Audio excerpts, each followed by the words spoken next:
வணக்கம் நேயர்களே, ஸ்ரீ குபேரன் டிவி நேயர்களுக்கு லட்சுமண அன்பு வணக்கங்கள். இப்போ நம்ம பார்க்க போகிறது வார ராசி பலன் 10ஆம் தேதியிலேருந்து 16ஆம் தேதி வரை எப்படி இருக்க போகுது. ஸோ எப்போதும் சொல்லுகிறது தான். ஸோ லக்னத்துக்கு பாருங்கள், ராசிக்கு பார்ப்பதை விட லக்னத்துக்கு பார்க்குறது ரொம்ப ஈஸி. ஸோ அந்த மாதிரி பார்க்கும்போது உங்களுக்கு பலன்கள் அக்யூரேட்டாக இருக்கும். அதே நேரத்தில் வந்து உங்களுக்கு தசா புத்தி அந்தரங்கள் என்ன இருக்கும் அதை நீங்கள் நோட் பண்ணி வச்சுக்கிட்டு ஸோ அதை நீங்கள் பார்க்கும்போது ரொம்ப அக்யூரேட்டாகவே இருக்கும். ஸோ நீங்கள் அதை பழக்கப்படுத்திக்கிட்டிங்கன்னா ஒரு 90% பர்ஃபெக்டாக வருங்க. ஸோ கண்டிப்பாக பழக்கப்படுத்துங்க. இந்த வீடியோ எண்டில் கண்டிப்பாக இந்த டிப் ஆஃப் த வீக் இருக்குது, மறக்காமல் பாருங்கள். சிம்மராசி. ஸோ சிம்மராசிக்கு பார்த்திங்கன்னா உங்களோட ராசி அதிபதி சூரியன் 8ல் இருக்கும்போது நிறைய பிரச்சனைகள், அதாவது ரொம்ப ஸ்ட்ரெஸ் ஏற்படுவதற்கான இப்போ அதீதமான எதிர்பார்ப்புகள், நிறைய எதிர்பார்ப்புகள், அதுவும் குழந்தைகள் சம்மந்தமான விஷயங்கள் அதீதமான எதிர்பார்ப்புகள் ஏற்படுத்தி கடைசியில் பசங்க நம்மளை மதிக்கலையோங்கிற எண்ணங்கள் நிறைய பேருக்கு இருக்கும். சில பேர் ஐயோ எதுக்கு இந்த பிள்ளைய நான் பெற்றேன் அப்படிங்கிற லெவலில் ஃபீல் பண்ணுற மாதிரி விஷயங்களும் நடக்கும். ஸோ அதனால் புரியும் சம்மந்தமான விஷயங்கள்லாம் கூட ஒரு மாதிரி விரக்தி தன்மையில் இருப்பதற்கான வாய்ப்பு நிறைய இருக்கும். ஸோ இது யாருக்கு நடக்கணும் போது சிம்ம லக்னமாக இருந்து குரு திசை புத்தி அந்தரம் நடக்கணும், சூரிய திசை புத்தி அந்தரம் நடக்கணும், கண்டிப்பாக ஏற்படுவதற்கான வாய்ப்பு நிறைய இருக்கும். கொஞ்சம் கவனமாக இருந்துக்கணும். 2-11ஆம் அதிபதியான புதன் அவர் பார்த்திங்கன்னா உங்களுக்கு 9ல் இருக்குது. ஸோ 2-11-9 வெளிநாடு சார்ந்த விஷயம் நல்ல லாபங்கள் கிடைப்பதற்கான வாய்ப்பு ரொம்ப சிறப்பாக இருக்குது. அது மட்டும் இல்லாமல் பார்த்திங்கன்னா தந்தை சார்ந்த உறவுகளால் நல்ல லாபங்கள் கிடைக்கிற வாய்ப்பும் ரொம்ப சிறப்பாக இருக்குது. பட் இருந்தாலும் அங்கே புதன் ராகு அப்படிங்கிற விஷயம் இருக்கும். அப்பா சமயத்தில் ரொம்ப எமோஷன் ஆகுது. வெளிநாட்டில் இருக்கவங்களுக்கு ஒரு திடீர்னு ஒரு புத்தி கர்வங்கள் ஏற்படுவது, அதனால் ஏடாவிடமாக பேசுகிறது, இந்த மாதிரி விஷயங்கள்லாம் ஏற்படும். ஸோ அதனால் கொஞ்சம் கவனமாக இருந்துக்கணும். ஸோ இது யாருக்கு நடக்கணும் போது சிம்ம லக்னமாக இருந்து புதன் திசை புத்தி அந்த நடக்கணும் கண்டிப்பாக நடப்பதற்கான இப்போ நிறையவே இருக்குது. ஸோ கொஞ்சம் ஜாகிரதையாக இருந்துக்கணும். 3 மற்றும் 10ஆம் அதிபதியான சுக்கிரன் ஆட்சி பலத்தோடு இருக்கும்போது புதிய ஒப்பந்தங்கள், தொழில் ரீதியான விஷயம், புதிய ஒப்பந்தங்கள் கிடைப்பதற்கான வாய்ப்பு நல்லாயிருக்கு. நல்ல வளர்ச்சிகள் கிடைப்பதற்கான வாய்ப்பும் ரொம்ப சிறப்பாக இருக்குது. இது யாருக்கு நடக்கணும் போது சிம்ம லக்னமாக இருந்து சுக்கிர திசை புத்தி அந்த நடக்கும் நல்ல வளர்ச்சி ஏற்படுவதற்கான வாய்ப்பு ரொம்ப சிறப்பாக இருக்குது. மற்றபடி 4ஆம் அதிபதி செவ்வாய் 4ல் இருக்கிறது. அவர் பார்த்திங்கன்னா நல்ல ஒரு வளர்ச்சியை கொடுப்பதற்கான வாய்ப்பு. அதுவும் 9ஆம் அதிபதியும் வரும்போது 4-9 அப்பா அம்மாவனால் நல்ல லாபங்கள் கிடைப்பதற்கான வாய்ப்பு ரொம்ப சிறப்பாக இருக்குது. இது யாருக்கு மேஜராக நடக்கணும் போது யார் சிம்ம லக்னமாக இருந்து செவ்வாய் திசை புத்தி அந்த நடக்கிறவங்களுக்கு நல்ல ஒரு வளர்ச்சியும் நல்ல லாபங்களையும் கொடுப்பதற்கான வாய்ப்பு ரொம்ப சிறப்பாக இருக்குது. அடுத்தது பார்க்கும்போது 5ஆம் அதிபதியான குரு.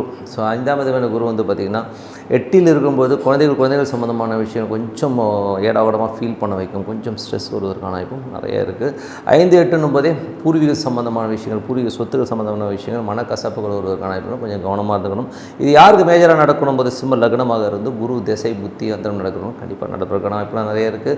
6ஆம் அதிபதியான சனி 7ல் இருக்கும்போது கணவன் மனைவி ஒரு சின்ன விரிசல்கள், கொஞ்சம் பிரச்சனைகள் வருவதற்கான வாய்ப்புலாம் கொஞ்சம் கவனமாக இருக்கணும். அதே நேரத்தில் வேலையில் நல்ல மாற்றங்கள், நல்ல ஏற்றங்கள் கிடைக்கும், நல்ல ஒரு வருமானங்கள் வருவதற்கான வாய்ப்பும் ரொம்ப சிறப்பாக இருக்குங்க. ஸோ இதில் பார்ட்னர்ஷிப் சம்மந்தமான விஷயங்கள்லையும் பார்த்திங்கன்னா கொஞ்சம் டிஃப்ரென்ஸ் ஆஃப் ஒப்பீனியன் வரதுக்கான வாய்ப்பும் நிறைய இருக்குது. ஸோ கொஞ்சம் பார்த்து நடந்துக்கணும். இது யாருக்கு மேஜராக நடக்கணும் சிம்ம லக்னமாக இருந்து சனி திசை புத்தி அந்த நடக்கும் கண்டிப்பாக நடக்கும். ஸோ மற்றவங்களாம் ரொம்ப பெருசாக இதை பற்றி ஃபீல் பண்ணிக்க வேண்டாம்ன்றது தான் உண்மையான விஷயம். அதுக்கப்புறம் 8ஆம் அதிபதி. ஸோ 8ல் ஏற்கனவே குரு சூரியன் இருக்கும்போது நிறைய விஷயம் கொஞ்சம் ஜாகிரதையாக இருக்கணும். ஸோ குழந்தைகள் சார்ந்த விஷயங்களில் ரொம்ப ஜாகிரதை, என்னடாது என் பிள்ளை எப்படி இருக்கே அப்படிங்கிற மாதிரி ஏக்கங்கள், கொஞ்சம் தயக்கங்கள், நிறைய ஒரு ஸ்ட்ரெஸ் வருவதற்கான வாய்ப்பில் கொஞ்சம் கவனமாக இருந்துக்க வேண்டியது ரொம்ப ரொம்ப விஷயம். இது இந்த ஒரு வாரம் தான் இருக்கும். ஏன்னா சூரியன்கள் வேகமாக பிளானட் நவர பிளானட்டு. ஸோ அதனால் எதை பற்றியும் கவலைப்படாதீங்க, எல்லாமே சிறப்பாக இருக்கும். 9ல் பார்த்திங்கன்னா ராகு மற்றும் புதன் இருக்கும்போது அப்பா சார்ந்த உறவுகளால் கொஞ்சம் அப்பா எமோஷனாக நடந்துக்கிறது, கொஞ்சம் இடவடம் பேசுறதுக்கான வாய்ப்பு கொஞ்சம் கவனமாக. ஏன்னா ராகு புதன் இருக்கும்போது ஒரு புத்தி தடுமாற்றத்தை ஏற்படுத்துறதுக்கான வாய்ப்பு நிறைய இருக்குது. ஸோ அதனால் கொஞ்சம் கவனமாக இருக்குங்க. இது யாருக்கு நடக்கணும் போது சிம்ம லக்னமாக இருந்து புதன் திசை புத்தி அந்த நடக்கும், ராகு திசை புத்தி அந்த நடக்கும் கண்டிப்பாக நடப்பதற்கான வாய்ப்பு நிறைய இருக்குது. மற்றபடி பார்த்திங்கன்னா 10ஆம் அதிபதி. ஸோ 10ஆம் அதிபதி சுக்கிரன் ஆட்சி பலத்தோடு தொழில் சார்ந்த விஷயம், புதிய ஒப்பந்தங்கள் கிடைச்சி அதனால் நல்ல முன்னேற்றங்கள் வருவதற்கான வாய்ப்பும் நிறைய இருக்குது. ஆன்லைன் சம்மந்தமான விஷயங்கள், வியாபாரங்கள் பண்ணுறவங்கன்னா பெருத்த லாபங்கள் வருவதற்கான வாய்ப்பும் நல்லாவே இருக்குது. ஸோ இது யாருக்கு நல்லா இருக்கணும் போது சிம்ம லக்னமாக இருந்து சுக்கிர திசை புத்தி அந்தரம் நடக்கணும் கண்டிப்பாக நடப்பதற்கான வாய்ப்பு ரொம்ப சிறப்பாக இருக்குது. 11ல் பார்த்திங்கன்னா உங்களுக்கு செவ்வாய் இருக்கிறது நல்ல ஒரு லாபங்களை கொடுப்பதற்கான வாய்ப்பு. ரியல் எஸ்டேட் அப்பா சம்மந்தமான விஷயங்களாலும் நல்ல லாபங்கள் ரொம்ப சிறப்பான விஷயங்கள் கண்டிப்பாக நடக்குங்க. என்னை பொறுத்தவரை ஒரு பிரார்த்தனைங்கிறது ரொம்ப முக்கியங்க. ஸோ மனதார பிரார்த்தனை பண்ணும்போது நம்ம அடுத்த லெவலுக்கு போகிறது ரொம்ப சிறப்பாக இருக்கும். பிரார்த்தனை பண்ணுங்கள். So tip of the week. So tip of the வீக்கில் என்ன மாதிரி விஷயங்களையும் நம்ம பார்க்க போகிறோம். ஸோ நிறைய பேர் சொல்லலாம், சார் எனக்கு பிறந்ததுலேருந்து ரொம்ப கஷ்டம் சார், என்ன பண்ணுறதுன்னு தெரியல, எப்படி போனாலும் என்னை வந்து சுற்றி அடிக்கிறாங்க, என்ன பண்ண சொல்லி கர்மா வந்து அவ்வளோ எஃபெக்ட் ஆகிருக்கு. நான் சின்ன வயசுலேருந்தே அவ்வளோ கஷ்டங்களை அனுபவிச்சுட்டு வந்திருக்கேன். எனக்கு வந்து அடுத்த லெவல் என்ன பண்ணுறதுனே தெரியல சார். எவ்வளோ பரிகாரம் பண்ணிட்டேன், எவ்வளோ சாங்கியம் பண்ணிட்டேன், எது பண்ணாலும் வந்து என்னால் வந்து அதாவது மீளவே முடியலைங்க அப்படின்னு சொல்கிறவங்களுக்கு தான் இந்த டிப்பு. இது வந்து பார்த்திங்கன்னா பக்காவாக ஒர்க் பண்ணும். இது வந்து ஒன்றும் இல்லைங்க, இது வந்து உங்களுக்கு வந்து என்ன பரிகாரம் பண்ணி ஒர்க் அவுட் ஆகலை, என்ன பண்ணுறதுன்னு தெரியல, நான் வறுமையில் இருக்கேன், ரொம்ப கஷ்டப்படுறேன், அடுத்த லெவல் எப்படி போகிறதுன்னு தெரியல, ஒரு பக்கம் கடன் பிரச்சனை, வீட்டுக்கார பிரச்சனை, குடும்ப பிரச்சனை, ஏகப்பட்ட பிரச்சனை இருக்குது, இதுலேருந்து வெளியில் வரணும், நான் என்ன பண்ணணும் அப்படின்றவங்களுக்கு நான் விஷயந்தான். இது ஒன்றும் இல்லைங்க, ஒரு அரை டீஸ்பூன் வந்து எள்ளு, கருப்பு எள்ளு இருக்குது பார்த்திங்களா, அதை வந்து அரை டீஸ்பூன் எடுத்து வாயில் போட்டு நல்லா மென்று சாப்பிட்ருங்க. ஓகேங்களா, இதை வந்து பண்ணிவிட்டு வாங்க, ஆட்டோமேட்டிக்காக உங்களுக்கு கர்மா வந்து விலகிறத பார்ப்பீங்க. நீங்கள் நினைப்பீங்க என்ன சார் எள்ளு சாப்பிட்ட அப்படி ஆகப்பாடு, இல்லைங்க, இந்த கர்மாவை வந்து நீக்குவதற்கான இது வந்து எள்ளில் இருக்குது.